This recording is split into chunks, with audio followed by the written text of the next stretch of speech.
اگر کسی شخص کو بخار ہو، ہاں جی، بخار ہو تو سورہ العصر.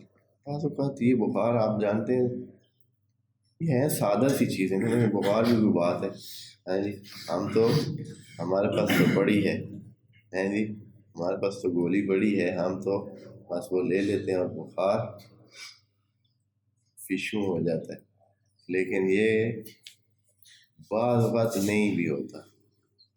ہاں جی، جیسے وہ کہا کہ بڑھتا گیا مرض جوں جوں دوا کی، جیسے جیسے دوا کھاتے گئے تو اس کا مرض کیا گیا، بڑھتا گیا.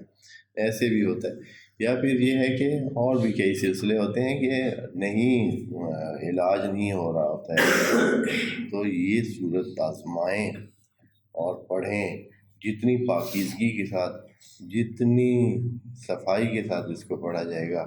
اگر مثلا کوئی صحیح سے جم کے پڑھنا چاہتا ہے تو 2 رکعت نماز پڑھ لے اور اس کے بعد یہ صورت اسی نیت سے پڑھے، یقیناً فاقہ ہوگا. پاکیزگی کے ساتھ پڑھے. اگر اتنا نہیں کر سکتا ہے تو صرف وضو کر کے پڑھے. اگر اس طرح بھی ہو کہ کوئی ایسا بندہ پڑھے جو خود پاک ہے، صاف ہے، پاکیزہ رہتا ہے، دل پاک رہتا ہے اس کی زبان پاک رہتی ہے، اس قسم کا بندہ پڑھے.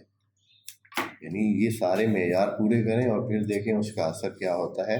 انشاءاللہ مؤثر ہوگی، اور وہ چیز جو لکھی ہے کہ اس کو بخار سے آرام آئے گا تو ضرور انشاءاللہ بإذن اللہ آرام آئے گا.